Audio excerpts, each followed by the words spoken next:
Bonjour à tous et bienvenue à Presse Éco, votre émission hebdomadaire, votre tribune d'échange, de débats, d'échange de débats autour des sujets qui ont marqué l'actualité au plan national et international avec nos chroniqueurs, nos hommes des médias, nos analystes, avec nous refaisons l'actualité, nous décryptons l'actualité pour vous. Aujourd'hui, au plan national, deux sujets importants. Le premier sujet, il s'agit de Solane. Solane, dont vous savez, qui a été donc le massacre de plus de 132 personnes dans le Sahel burkinabé, mais ici, nous traitons plutôt la question donc, du traitement de l'information liée à cette situation où le CSC a abattu des sanctions sur des médias, sanctions qui ne font pas l'unanimité. On l'a remarqué au niveau des organisations professionnelles des médias, ont pris à l'abus et à une décision disproportionnée. Nous allons revenir sur ce sujet-là avec nos invités. Et puis, second sujet, on parlera de la sécurité, toujours avec les forces spéciales qui viennent d'être créées dans la lutte contre le terrorisme, forces spéciales qui donc, sont aujourd'hui un autre corps bien né pour faire cette lutte-là. Nous allons en parler dans les moindres détails. Et puis, on parlera aussi du Mali où la force Barkhane doit être redimensionnée par la France selon Emmanuel Macron. Et puis, dernier sujet, il s'agit de la Côte d'Ivoire avec le retour, probable ou non probable en tout cas, de Laurent Gbagbo, un retour à problème. Nous allons revenir également sur ce sujet-là avec mes invités. Vokouma Joacien est directeur de publication de Kasseto.net. Merci Vokouma Joacien d'être sur ce plateau, donc il rentre d'ailleurs de l'Hexagone de vacances. Merci pour d'être là. Et puis Évariste Faustin-Concebo, il est chroniqueur média, il est également président du SEC d'éveil, qui est une association de défense des droits de l'homme. Il est aussi premier porte-parole du FORA, qui est le Forum alternatif des citoyens. Merci Évariste d'être sur ce plateau. Et puis juste à la gauche d'Évariste, Kientega Blaise est donc journaliste, directeur de publication de YAM Info. Merci d'être sur ce plateau. Et puis, dernier invité, Lengani Isaka, journaliste, directeur de publication de L'Opinion. Avec eux, donc, on va passer en revue ces différentes questions importantes et en tout cas qui ont marqué l'actualité de cette semaine. Donc, on commence tout de suite avec cette question des sanctions du CSC, sanctions disproportionnées, sanctions abus. Mais le CSC estime que le groupe Omega FM, dont il est question, Omega Média, donc qui renferme Omega Radio, Omega TV et puis d'autres plateformes, le CSC a décidé de suspendre, en tout cas pour 5 jours, tous les programmes et toutes les publications de Omega, parce qu'une information erronée avait été, en tout cas, relayée par cet organe-là. Alors, on crie beaucoup à l'abus. Est-ce que aujourd'hui, comment on peut expliquer ce fait-là? Est-ce que réellement il y a eu une sanction disproportionnée? Est-ce que la sanction est trop lourde? Est-ce qu'il y avait autre chose à faire? Bon, personnellement, j'étais à la conférence de presse que le président du CSC a animée. Et à cette occasion, moi, j'ai personnellement estimé qu'ils avaient eu la main lourde contre Omega Média. Je trouve que dans la palette des sanctions qu'ils avaient à leur disposition, il y avait peut-être une sanction moindre qu'ils pouvaient prendre contre Omega. Bon, c'est une question d'appréciation.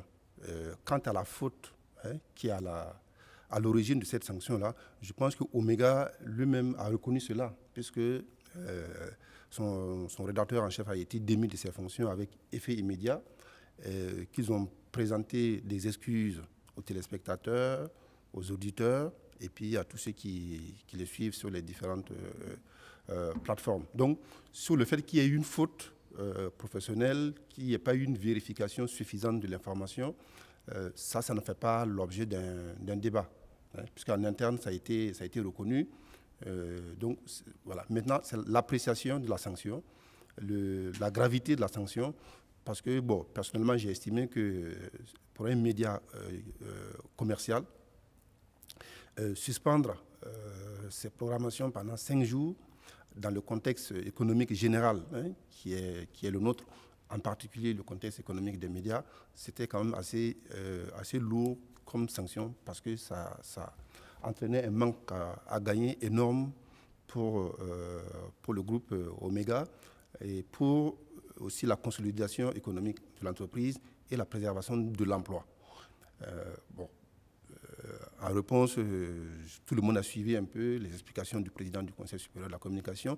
Et le lendemain, par un des conseillers, comment s'appelle, l'ancien journaliste sportif qui est conseiller là-bas, Alexis Konkobo, qui était sur notre un autre média qui a expliqué un peu tout le processus qui a mené à la prise de cette sanction. Voilà. Donc il y a eu toute une série d'interpellations avant, des lettres d'information, des convocations pour audition, tout. Donc c'est à la suite de tout cela que cette sanction finalement a été prise, d'après eux, compte tenu de la gravité de la situation et du contexte dans lequel cette information fausse a été diffusée et les conséquences que ça peut avoir sur la paix sociale. Personnellement, en tant que journaliste, en tant que professionnel des médias, moi je suis solidaire, c'est par principe, voilà, je suis solidaire du groupe Omega Média, et je trouve que la sanction est disproportionnée. C'est une question d'appréciation. Est-ce que quand on regarde, est-ce que ce n'est pas vouloir aussi se mettre à la place du CSC qui fait un travail, qui est un travail de contrôle, qui est un travail de régulation, qui regarde les tests, qui regarde les principes du métier et qui agit? Est-ce que au niveau du CSC, le CSC a regardé l'économie des médias ou ce qu'il perd ou ce qu'il gagne, s'il doit fouler au pied certains principes déontologiques? Non, je ne pense pas que les mesures soient prises en fonction de la situation économique des médias. Vous savez qu'au CSC, ils ont une salle de monitoring là, où, par exemple, notre émission est visionnée de long en large, et ils regardent tous les manquements aux règles déontologiques, à l'éthique, et toutes les fautes sont répertoriées de façon continue, et il y a des rapports réguliers qui sont produits sur l'ensemble de la production médiatique burkinabé. Donc, je pense que c'est en fonction de ça, en fonction de ces résultats-là, qu'ils prennent des décisions contre certains médias, en modulant évidemment la sanction par rapport à la gravité de la faute. Donc, je ne pense pas que ça soit lié à la situation économique des médias. D'ailleurs, ce n'est pas ce que dit la loi. La loi ne dit pas qu'il faut sanctionner durement des médias qui sont économiquement bien solides et moins durement ceux qui sont économiquement faibles. Donc, je crois qu'ils sont dans leur rôle. Le CSC est dans son rôle, c'est le gendarme des médias. Il fait son travail et, évidemment, il peut prendre des décisions qui peuvent plaire ou ne pas plaire. J'ai vu l'association des professionnels de l'audiovisuel avec le président du BF1 qui ils sont allés rendre une visite de courtoisie au directeur général aux médias. Lui-même a reconnu, effectivement, ce n'est pas qu'il conteste la décision en tant que telle. D'accord. Maintenant, c'est la gravité de la sanction qui pose quand même un certain nombre de problèmes au niveau de la profession, et y compris un certain nombre d'organisations qui ont publié d'ailleurs une tribune. Alors, on va regarder un peu. Lengani, sur la base de l'article 46 de la loi, qui dit qu'en cas de manquement, le CSC peut prononcer la suspension de la publication, de l'édition, de la diffusion ou de la distribution du ou des services d'une catégorie de programme, d'une partie de programme ou d'une ou plusieurs séquences publicitaires pour 1 mois ou plus. Alors ici, on dit que non, ce n'est pas une lecture dynamique et qu'il y a eu un biais dans la façon d'agir parce que la loi n'a pas dit de suspendre tout un programme, mais une partie du programme ou un programme, etc. Mais pas tout le programme. Ici, c'est ce que les professionnels des médias disent. Mais la loi continue pour dire que, en tout cas, en cas de... Ou l'autre option, la dernière option, c'est le retrait, par exemple, de l'autorisation d'exploitation, qui est peut-être pire que la suspension en 3 pour 5 jours. Est-ce que là, le CSC n'a pas fait un peu n'a pas taillé la cote, ou en tout cas n'a pas fait kiff borico, au lieu de retirer quand on dit que c'est excessif, il y a quand même le retrait aussi de l'autorisation qui est encore plus excessif. Tout à fait. Je crois qu'il faut d'abord dire avec vous que le CSC est parfaitement dans son rôle, dans son droit, que lui confère la loi et même que les professionnels de la communication sont d'accord. En plus de leur autorégulation, il faut des organes de régulation de l'État qui permettent effectivement de les cadrer dans des situations où on estime que le droit des citoyens est atteint ou d'une manière ou d'une autre, où on enfreint la déontologie et les règles qui régissent la fonction. Bon, cela dit, il faut aussi reconnaître que les sanctions la prise des sanctions dépendent du contexte. Et contrairement au CSC qui pense que le contexte actuel est favorable, devrait l'inciter à sanctionner aussi durement ce média-là, contrairement à cette lecture qu'eux ils ont, moi j'ai plutôt la lecture contraire, à savoir que le fait que la situation soit complexe, soit difficile, que les journalistes, les médias sont dans des... Pour pouvoir vérifier l'information, c'est extrêmement difficile, ce type d'information. Ça devrait plutôt amener à être un peu indulgent quand il y a des manquements vis-à-vis des questions de vérification, de contrôle, de recoupement de l'information. Oui, est-ce que ce n'est pas quand la situation ne s'y prête pas que le journaliste doit faire encore plus attention? Parce qu'il y a le droit du citoyen à l'information. Si c'est complexe. Il y a le droit le plus important, c'est celui du citoyen à l'information. Mais quelle information le citoyen a besoin? La fausse information ou la vraie information? Pas du tout. Je dis que, moi c'est ma lecture, hein. Pour moi, quand la situation est difficile et complexe pour le journaliste, pour apporter de l'information, pour satisfaire le droit du citoyen à l'information, les organes de régulation, de contrôle, les gendarmes doivent être moins regardants sur les fautes qui se posent. Parce qu'effectivement, que le journaliste puisse aller à Solnan pour contrôler, ou bien à Daban, machin, truc pour compléter, bon, pour vérifier, je pense que c'est complexe. Il est obligé de se fier à certaines sources qui peuvent s'avérer effectivement mauvaises, comme ça a été le cas. Je dis, quand c'est comme ça, il faut privilégier le droit à l'information du citoyen.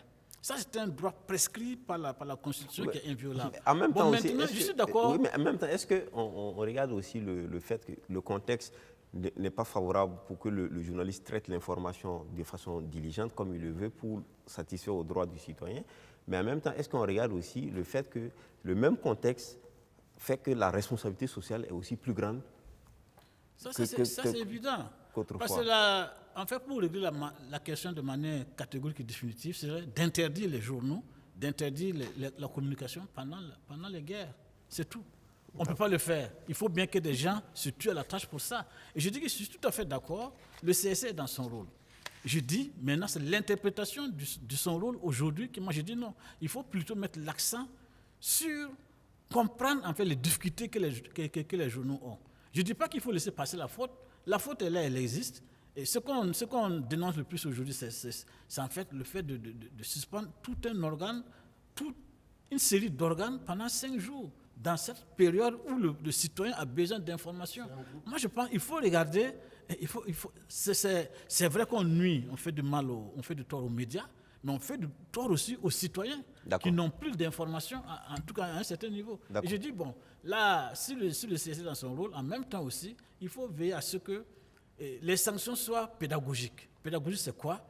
C'est qu'il ne faut pas que ce soit sous le prisme seulement du marteau. C'est-à-dire, au jour d'aujourd'hui, on va obliger les journalistes et les médias à l'autocensure. Est-ce que c'est de ça qu'on a besoin aujourd'hui? Je pense que non. On doit plutôt amener les gens à être beaucoup plus regardants sur les questions. Et surtout que ceux qui donnent l'information officielle soient crédibles. Parce que vous prenez qu'est-ce qu'un journaliste a comme moyen pour vérifier que ce que l'État dit, c'est 132 morts au lieu de 160? Et pourquoi m'obliger à croire que l'État a plutôt raison, que ce soit ma source qui vient de Solon? C'est ça aussi la question. Si on veut être honnête sur tous les bouts... Ça appelle le journaliste à avoir aussi des éléments de preuve. Exactement. Donc, il faut qu'il pousse plus loin. S'il veut dire que le gouvernement a dit 132 alors que c'est 160, il faut qu'il démontre la différence. Comment il le dit aussi, non? Qu'est-ce que vous avez comme preuve pour montrer que c'est 132? Aucune preuve. Et pourtant, on vous oblige à dire que c'est 132. Ça, je dis non aussi. D'accord. Alors, Tchadka, quand on regarde un peu, il est question aussi que la crédibilité de nos médias, aujourd'hui où il y a les réseaux sociaux et tout, est-ce qu'il est aussi, quand on regarde dans cette sanction, est-ce qu'il n'y a pas peut-être une volonté, il n'y a pas de pédagogie, une volonté de faire la différence entre les médias et les réseaux sociaux où on voit tout le monde écrit toutes choses? Est-ce que les médias aussi doivent aussi emprunter cette voie? Est-ce que cette sanction n'est pas plutôt une fonction de restauration de la dignité ou de la crédibilité des médias eux-mêmes? Non, je pense que je suis d'avis que la sanction, elle a été très lourde, la sanction, mais dans la forme, par rapport à la faute, il faut se rappeler, ce n'est pas une première fois pour nos confrères de Omega par rapport à des informations qui n'ont pas été vérifiées à l'avance. On se rappelle l'affaire donc du chef traditionnel. de Widinaba et tout.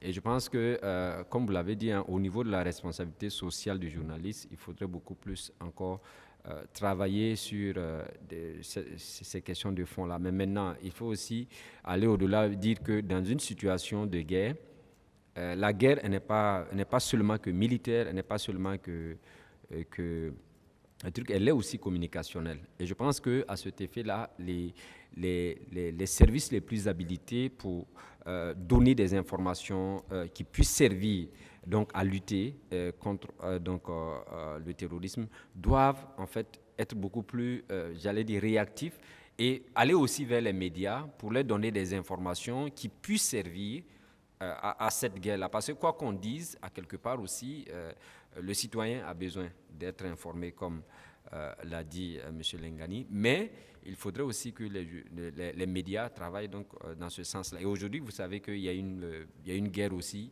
de primauté de l'information. Ça fait que... Les scoops. Voilà, les scoops. Donc, ça fait que chacun va être le premier à donner l'information. Et dans cette guerre-là, aujourd'hui, les médias ont une deuxième guerre avec l'avènement des réseaux sociaux où, avec les nouveaux médias, les médias sont obligés de faire des efforts parce que quand un citoyen, il y a des gens qui publient, qui donnent des informations souvent à partir donc, de sources qu'ils ont dans les villages et dans les localités souvent concernées.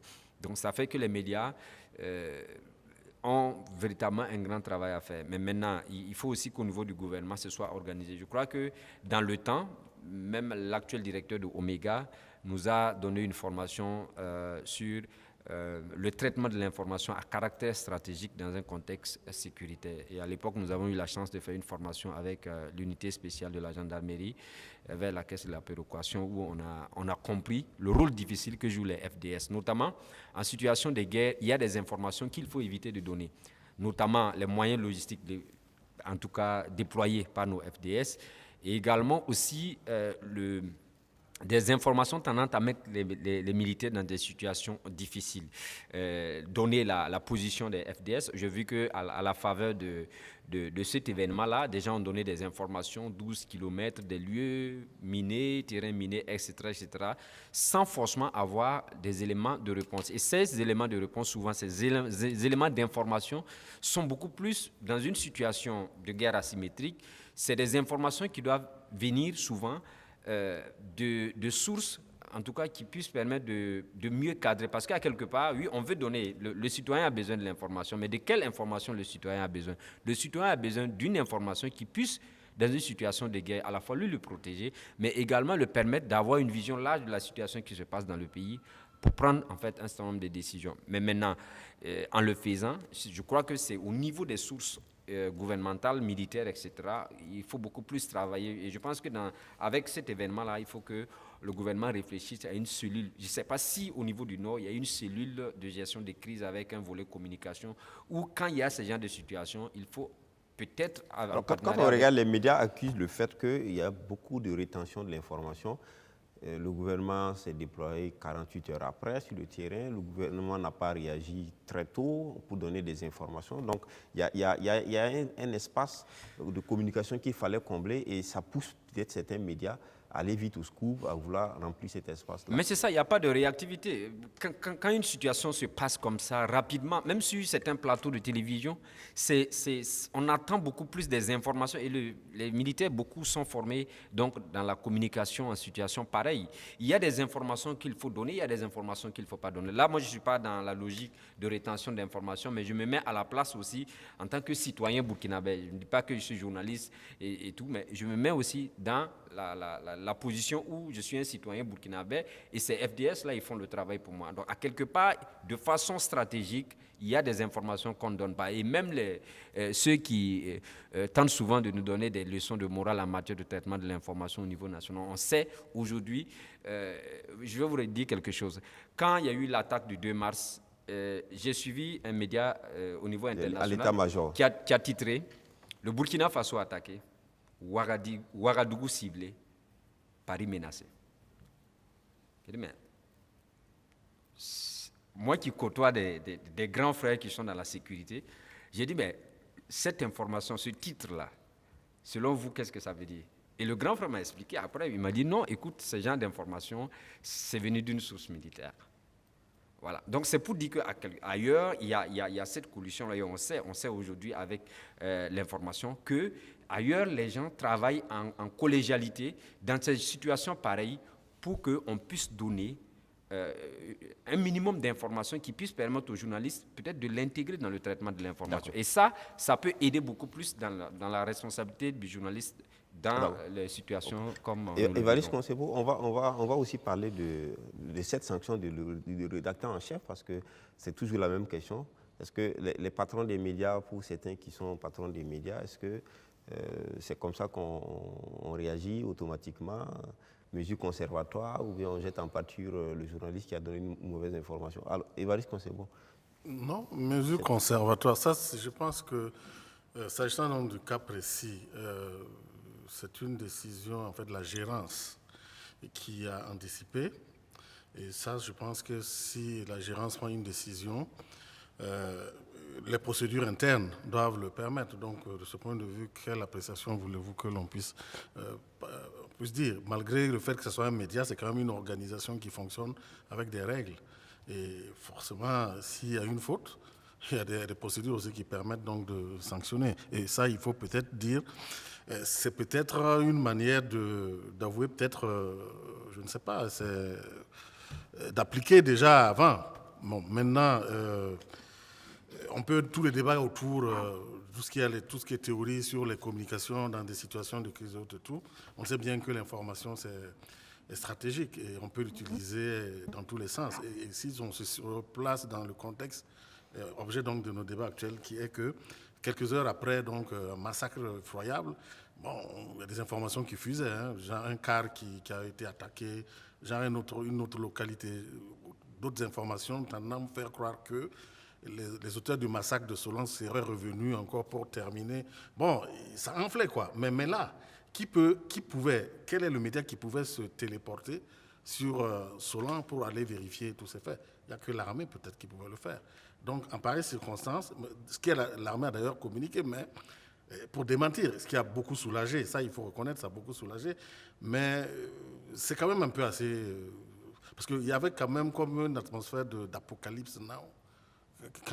Juste après le massacre, bon, on peut comprendre aussi hein, que c'était quand même très très grave. Dans des situations difficiles et graves, je pense que parfois il faut quand même être un peu prudent pour ne pas en rajouter. Ceci dit, je trouve que c'est sévère, mais quand on regarde aussi les conséquences et les effets, parce que quand même, Omega, c'est quand même des professionnels de qualité, haut de vol. Bon, ça peut arriver, parce que quand on regarde donc la sensibilité, et comme je l'ai dit, si on vous dit ils ont cité qu'il y avait des sources locales anonymes. Bon, maintenant, est-ce qu'ils ont eu le temps de faire des recoupements? Est-ce qu'il y a eu... Bon, tout ça, c'est... Mais toujours est-il que il n'y a pas eu... Le CSC n'a pas vraiment tenu compte de circonstances atténuantes. Ça, il faut le reconnaître. Et c'est vrai aussi, je sais que c'est un droit pour les citoyens, c'est un droit constitutionnel. Mais il faut savoir peser aussi parfois. Moi, je suis un peu partagé. Oui, voilà, je pense que ce qui s'est passé, c'est l'occasion pour les professionnels aussi de réfléchir à un certain nombre de choses. Kerga l'a évoqué tout à l'heure. En temps normal, il y a une concurrence entre médias. Le premier qui va publier l'information. Mais il faut publier une information qui est crédible. Ça ne sert pas de courir, d'aller publier le premier une information qui est fausse. Mais cette concurrence-là s'est démultipliée avec les réseaux sociaux. Parce que dans le cas d'espèces, il y avait deux sources. Il y avait Omega et puis quelqu'un qui a publié sur Facebook la même information que Omega. Évidemment, bon, Facebook n'étant pas sous la coupe, sous le regard du CSC, cette personne a pu publier ces fausses informations sans sanction. Donc, mais là, il faut effectivement qu'on fasse beaucoup attention, parce que dans la course au scoop, dans la course à la primauté de l'information, on peut être amené à publier des informations qui sont fausses. Moi, je préfère, effectivement, prendre le temps, publier même avec un peu de retard une information crédible, vraie, sans discussion, plutôt que de se précipiter. Et là, ces dernières années, moi, j'ai eu accès au monitoring, des résultats du monitoring du CSC. Quand vous voyez le nombre de manquements dont sont coupables un certain nombre de confrères, c'est effrayant. C'est parce il y en a qui sont pressés de publier l'information alors que ce n'est pas vrai. J'ajoute une chose. Dans ce qui s'est passé également, ça a été évoqué, c'est l'accès à l'information. Évidemment, quand vous appelez le service des armées, le service de communication des armées, pour savoir ce qui se passe, vous n'avez pas quelqu'un pour vous répondre.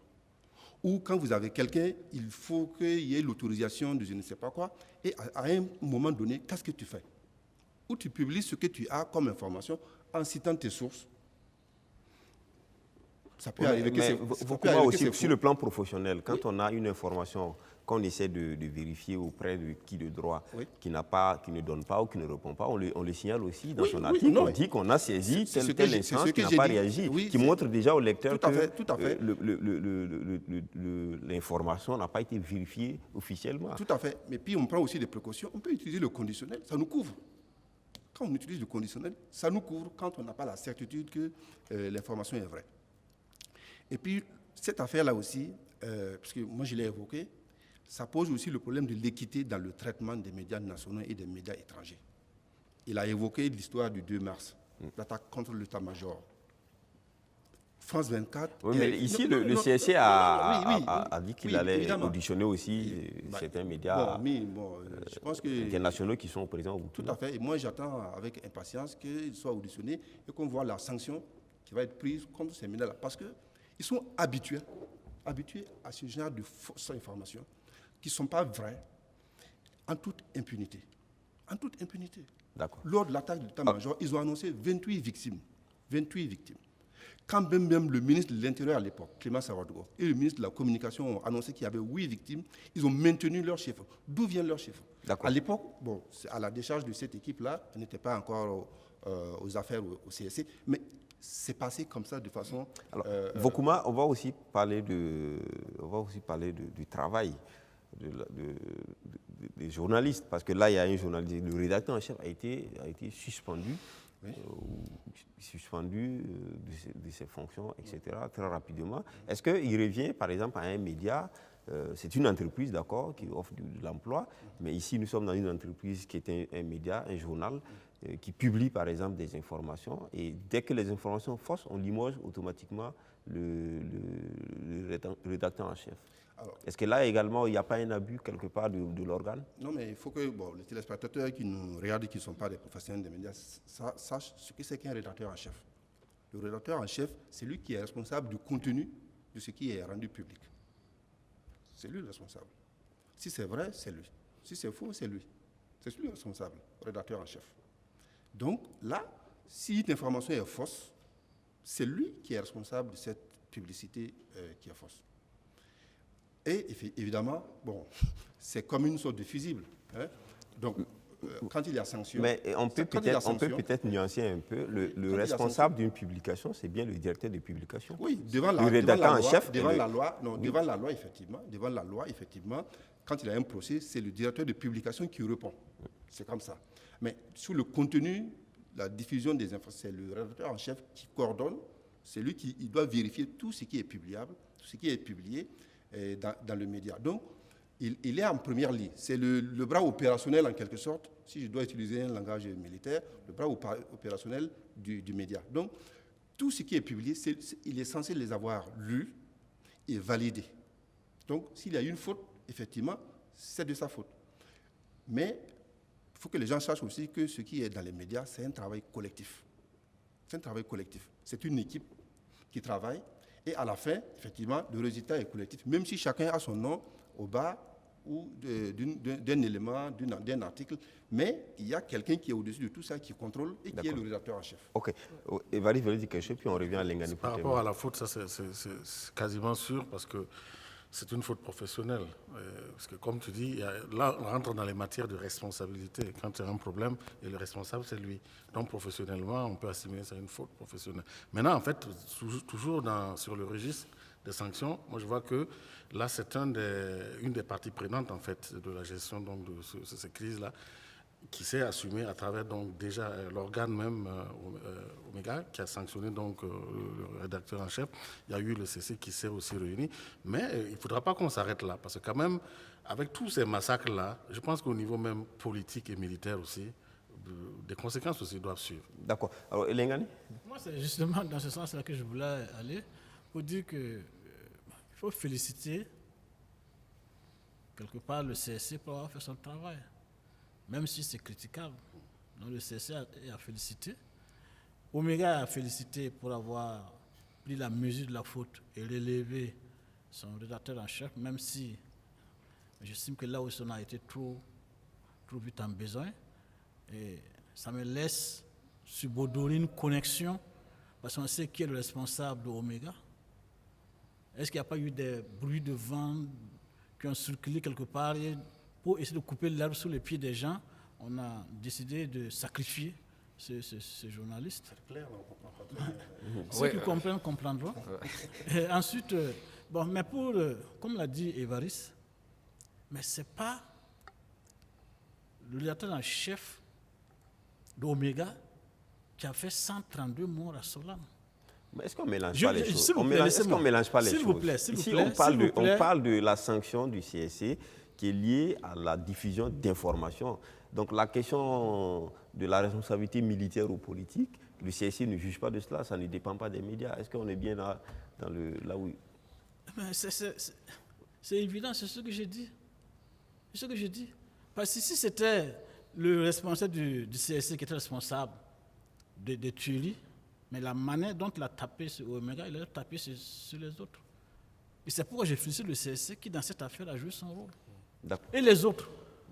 Merci. Et les autres. Légitime parce question. qu'il y a une autre institution qui est concernée, c'est le gouvernement, c'est le ministère de la Défense. Il y a des gens qui sont concernés, qui étaient sur le terrain là-bas. D'accord. Et donc, il faut que... C'est vraiment quand même important. Parce qu'ici, là, il y a eu un véritable crime contre l'humanité. On ne tue pas 132 personnes comme ça. Et puis il n'y a rien. D'accord. C'est pas possible. Ok, merci. Il faut, en pareille circonstance, l'émotion passée, il faut donc reconstituer les faits, faire des enquêtes et tout. On peut tirer des leçons aussi pour l'avenir aussi. D'accord. Oui, par rapport justement au limogeage du rédacteur en chef, moi, ce qui ne m'a pas plu et ce que j'ai relevé, c'est quand le ministre des Affaires étrangères, on sait que c'est le promoteur, pour dire droit les choses, a relayé l'information sur sa page Facebook. Moi, ça ne m'a pas plu. Ça ne m'a pas plu parce que je pense qu'en de pareilles circonstances, on avait beaucoup de choses beaucoup plus sérieuses, comme le doyen Lengani l'a dit. On s'attendait à une apparition publique du chef d'état-major ou du ministre de la Défense, etc. pour nous situer sur l'état de la situation. Et avec les premières informations qu'on avait collectées, justement, je suis d'accord que c'est purement un crime contre l'humanité, ce qui s'est passé. Et ce qu'il fallait faire, c'était de situer l'opinion sur ce qui s'est passé et de donner les premières informations de la première équipe qui allait sur le terrain, de tout ce qui s'est passé. Tout ça, c'est vrai. Je pense que mais chacun fait son travail. Le CSC a donc pris la mesure de la situation, fait son travail de régulateur. Le média lui-même a certainement aussi pris sa responsabilité, a fait le travail qui lui revient de droit. Mais ça veut dire qu'au Burkina Faso, il y a des gens qui peuvent s'assumer. Voilà, et quand je dis que je ne suis pas d'accord avec la publication qui a été relayée, par exemple, moi j'étais pour une publication qui va dans le sens, sur sa plateforme, qui va dans le sens de dire, voilà, le rédacteur en chef a commis tant, et en tant que temps, voilà ce que j'ai dit. Mais non, c'est l'information, j'ai été contacté ce matin par tant pour me dire que le rédacteur en chef a été relevé, je prends acte, etc.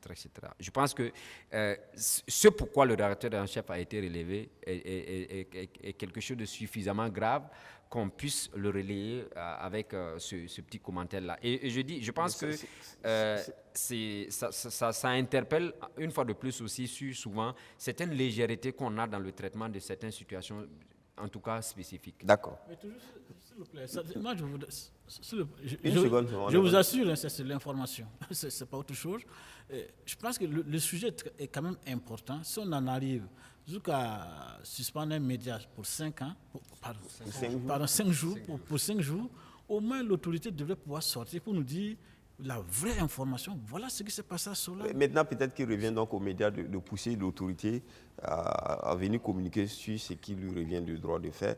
En tout cas, ce n'est pas la première fois qu'un média est suspendu. Le premier média, le journal Le Quotidien, a été suspendu en 2012 pour 7 jours également, sur des questions de diffusion d'images choquantes. Voilà, qui a été aussi suspendu. Alors, on va donc continuer sur ce plateau-là pour parler cette fois-ci des forces spéciales qui viennent donc de créer. Il y a un décret qui a créé les forces spéciales au Burkina Faso. Le décret dit que l'emploi des forces spéciales relève du président du Faso et les forces spéciales sont placées sous le commandement opérationnel du chef d'état-major général des armées. Alors, dès que beaucoup de gens ont entendu, donc comparé à l'ancien corps RSP dissous, on a dit RSP bis. Donc, alors, est-ce que ici, quand on regarde, là c'est le chef de l'État, c'est rattaché à le chef d'état-major général des armées. Donc, est-ce qu'il y a une différence par rapport au RSP exactement? Avant même de parler de la nécessité Forcément, il y a une différence parce qu'en fait, comme je le dis, le RSP avait 2 missions essentielles. Il y avait la mission de la garde de la sécurité présidentielle et il y avait aussi une mission de lutte antiterroriste. Malheureusement, c'est la première mission qui a pris le dessus sur les autres. Sinon, et nous-mêmes étant donc des acteurs de défense des droits humains, nous avions eu beaucoup de bruit et même le MBDHP a souvent même fait des communiqués, des sorties très musclées du bras opérationnel de lutte antiterroriste. Et ils faisaient leur travail certainement à l'abri des regards. Et c'est une unité qui n'était pas forcément visible, mais qui faisait son travail bien longtemps. Et moi, donc, je pense que, s'agissant donc de la création donc de ces forces spéciales, d'abord, vous vous souviendra que c'est pas nouveau parce que c'est un peu la tendance un peu généralisée partout. En Europe, déjà, ça existait. Maintenant, en Afrique, on essaie. Il y a certains pays qui sont déjà dans ce schéma-là. Bon, maintenant, c'est clair que la principale mission va être la lutte antiterroriste, ça c'est clair. Étant entendu que dans notre pays, tout ce qui est aspect lié à la sécurité présidentielle est maintenant devenu c'est carrément républicain. Mais quand on regarde ici, on dit que l'emploi des forces spéciales relève du président du Faso, c'est lui le grand patron. Parce que c'est lui le chef des armées, Okay. Et c'est ce que j'ai cru comprendre en regardant un peu le décret. C'est une cellule qui va certainement être logée, rattachée à lui avec des conseillers et tout. Et pourquoi pas? Parce que la spécificité avec de l'ancien RSP qui, à mon avis, n'était pas mauvais, il y avait un chef d'état-major particulier pour les questions militaires. Et il y a des questions militaires pour lesquelles il faut réagir, il faut agir. Et il y a aussi des aspects de secret, de classification. Tout ceci, parce qu'il est quand même le chef des armées. Et ça, je pense qu'on est un peu sur la bonne voie. On ne peut pas tout déballer ici, mais c'est des pistes qui peuvent être en fait explorées. Kitika, on dit que les compétences des forces spéciales s'étendent sur le territoire national ainsi qu'en dehors du territoire national. Et les missions des opérations des forces spéciales sont classifiées. Ça voudrait dire qu'aujourd'hui, c'est une force qui peut appliquer très bien le droit de poursuite en dehors du Burkina Faso. S'il y a des agresseurs qu'il faut poursuivre, on peut aller au-delà du territoire. Bon, c'est vrai que moi, je suis beaucoup plus proche du bloc de l'Est et j'ai salué en tout cas la création de ces forces spéciales-là. Et il faut savoir aussi qu'au-delà des 2 missions que le RSP avait, il y avait quelque chose d'assez important qu'on a par moment omis, c'est celui du renseignement. Et on sait qu'il y a des choses qu'on ne peut pas dire sur le plateau ici, mais on sait que ce sont des gens qui arrivaient rapidement, même dans certains pays voisins, on avait un certain nombre d'informations qui nous permettaient d'anticiper sur beaucoup de choses. Et contrairement à une certaine opinion aussi qui pense que les manifestations donc, de cette situation dégradante au plan sécuritaire au nord là, a commencé juste avec la transition. Il y a eu des tentatives d'annexion en fait, du nord même avant de 2015. Ça aussi, il faut pas le dire. Mais on arrivait à éteindre le feu dans la plus grande clandestinité. Et c'est ça aussi, comme nous sommes dans des États un peu faibles, il y a des situations qu'on n'arrive pas à canaliser, on n'arrive pas à expliquer aux citoyens lambda pour qu'il ait beaucoup plus une vraie compréhension des enjeux liés, par exemple, à la création de ces forces-là. Moi, j'aurais souhaité même que cette force-là soit déployée tout au long du Nord et que je suis de ceux qui pensent qu'il faut créer une base militaire polyvalente, c'est-à-dire une base d'intervention spéciale polyvalente au Nord avec je pense, beaucoup plus renforcer le soutien aérien, mais également aussi renforcer le renseignement spécifique dans cette zone du Nord-là. Parce qu'on sait, la guerre, cette guerre du Nord n'est pas seulement qu'une guerre entre un groupe d'individus et un État, mais il y a aussi des enjeux, j'allais dire, géostratégiques. Donc, je pense que, je salue en tout cas la création de ces forces spéciales. Là, maintenant, ce serait le contenu. Et je suis pour, par exemple, que ce soit quelque chose qui soit détaché de l'état-major ordinaire, qu'on sait qu'il y ait quelqu'un spécifiquement qui s'occupe de ça. Parce que les forces spéciales, on ne peut pas les permettre d'agir ordinairement aussi comme les autres militaires. Sinon, moi, je suis d'avis avec la création de ces forces spéciales. Mais maintenant, le contenu qu'on va mettre dedans... Justement, certains estiment qu'il ne s'agit pas de créer pour créer, mais il faut lui donner une réelle existence avec une certaine capacité d'action, etc. Et pour certains, ce n'est pas forcément le fait de créer. Il faut qu'il y ait tout un ensemble de choses, un contenu. Il faut des personnes qu'il faut là où il faut. Oui, parce que moi, je suis de ceux qui pensent que quand vous confiez le travail à un militaire, nous sommes des civils, et les hommes politiques, généralement, on a cette impression-là qu'on veut toujours avoir la même mise sur un certain nombre de mécanismes qu'on met en place au plan militaire. Et j'espère et j'ose croire que c'est une proposition qui vient, en tout cas, des militaires, aussi bien de la gendarmerie, de la police, etc., et que ça puisse véritablement servir à résoudre la question sécuritaire. Parce que justement, on a eu des témoignages où les gens disaient qu'il arrive des moments où, par exemple, vous faites face à une situation, il faut que l'ordre vienne de Ouagadougou avant que vous agissez. Alors qu'on est en situation exceptionnelle. Et en situation exceptionnelle, on ne peut pas continuer à se comporter de façon ordinaire. Donc, en situation exceptionnelle, il faut des mesures exceptionnelles, mais il faut aussi des hommes exceptionnels qui ont le sens de la rigueur, le sens de la réactivité, parce que aussi c'est l'armée. Je disais à quelqu'un la fois dernière que ce que je sais du militaire, quand un militaire ne contrôle pas une zone, ce qu'il faut faire, c'est de détruire pour reconstruire l'ordre. D'accord. Alors, Lengani? Ça, c'est une théorie vraiment de bloc de l'Est. Hein. Les forces spéciales. Non, quand je dis détruire pour reconstruire, ce n'est pas au sens de tout gâter, etc. Mais ça veut dire que quand il n'arrive pas à contrôler une zone, il doit créer une nouvelle logique, c'est-à-dire de nouveaux paradigmes dans la zone d'action. D'accord. Lengani? Oui. Bon, on peut dire, bon. Enfin, ça commence à venir. J'ai l'impression qu'on regarde maintenant dans le rétroviseur pour voir qu'on a peut-être fait des gaffes dans le passé qu'il faut corriger. Parce que ça, il ne faut pas avoir honte de le dire. À l'époque de la dissolution du RSP, un certain nombre de gens ont dit non, c'est la décision la plus idiote qu'on puisse prendre et que ça allait avoir les conséquences qu'on sait aujourd'hui. Il fallait redéployer la force, il fallait redimensionner la force, il fallait en tout cas, etc. Mais pas gommer. Dans un État, un pays qui est dans une situation stratégique comme la nôtre, avec des illédentismes religieux et même de grands banditismes transfrontaliers, on ne se dégarnit pas de ces moyens d'intervention. Surtout qu'à l'époque, les grands penseurs, les grands stratèges qui ont amené la dissolution du RSP disaient que l'armée ne signifiait rien, que le régime avait tué l'armée, et que donc l'armée n'a pas de moyens d'action.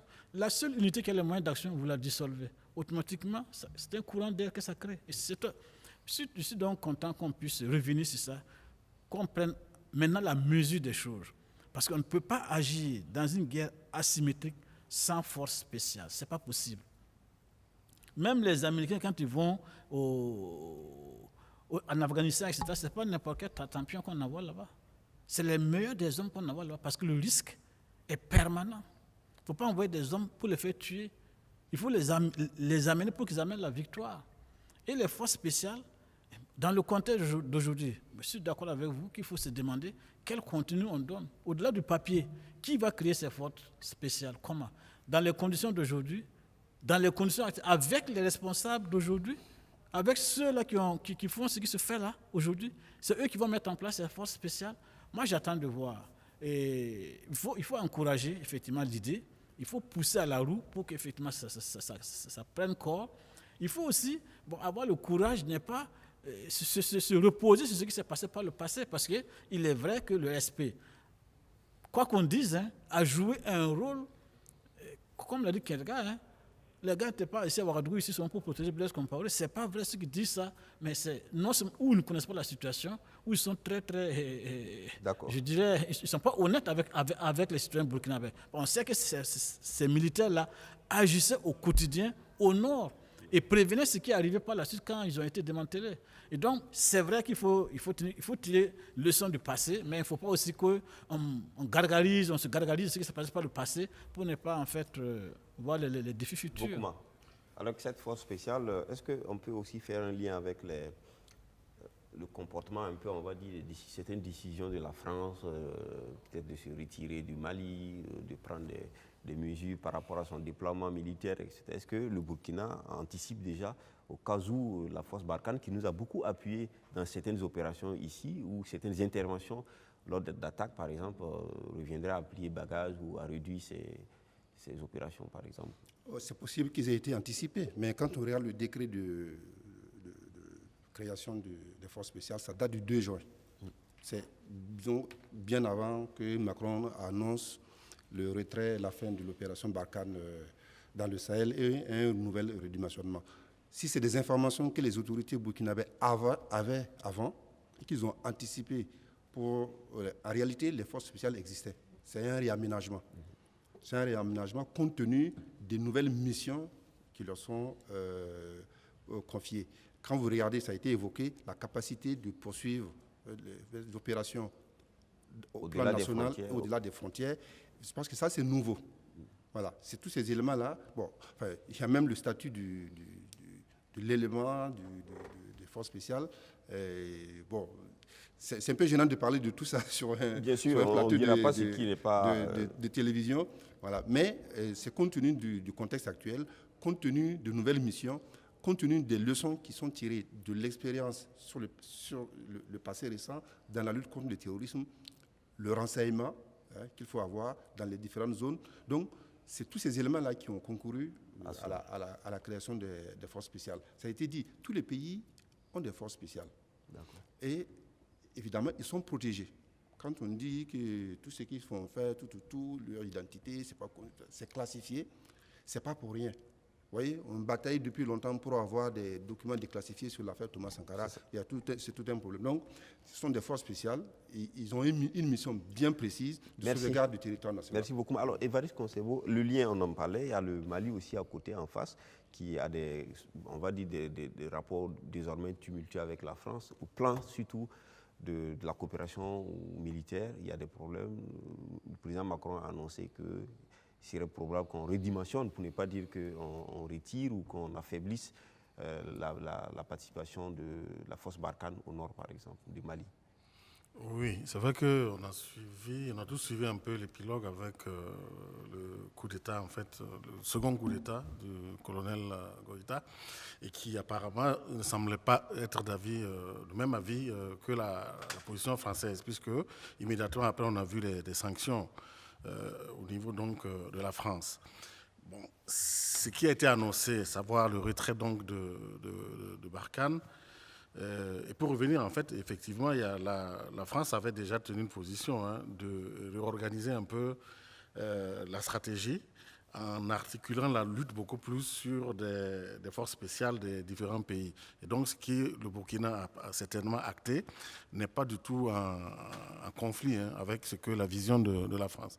Parce que dans tout état de cause, pour eux maintenant, puisque Barkhane est perçu comme une opération extérieure de l'armée française, maintenant, ils veulent certainement recadrer ça comme une coopération des pays européens qui vont venir en appui donc aux différentes forces spéciales des pays africains, ce qui est plus cohérent, me semble beaucoup plus cohérent et beaucoup plus adapté. L'autre côté aussi, c'est que la France aussi se fait talonner. Sur le terrain, vous avez les Turcs, vous avez les Russes, il y avait les Chinois, il n'y a plus que... Elle n'est plus la seule puissance dans la zone qui convoite. Merci, Évariste. Malheureusement, on est malheureusement terminé cette émission. On ne parlera même pas de la Côte d'Ivoire parce que... Ah bon? Oui, on ne parlera pas de la Côte d'Ivoire. On a quelques impératifs techniques, donc on va arrêter aujourd'hui. La Côte d'Ivoire, on en parlera pour le prochain numéro de Presse Éco. En tout cas, je voudrais vous dire merci d'être venu. Les deux sujets étaient des sujets assez profonds. Il fallait en parler. Merci d'être passé. Alors, j'étais avec Blaise Ketga. Blaise Ketga est donc le directeur de publication de YAM Info. Merci Blaise d'être passé. Isaka Lengani, directeur de publication de L'Opinion. Merci Lengani. À la droite de Lengani, Vokuma Joacien, directeur de publication de Kasseto.net. Et enfin, Évariste Faustin Concebo, chroniqueur média, président du SEC d'éveil, qui est une association de défense des droits de l'homme. Merci à vous tous qui nous avez suivis. Aujourd'hui, on n'a pas pu faire la partie interactive. On se donne rendez-vous la semaine prochaine pour cela. Et puis, voilà, je vous dis au revoir et on se retrouve dimanche prochain si Dieu le veut.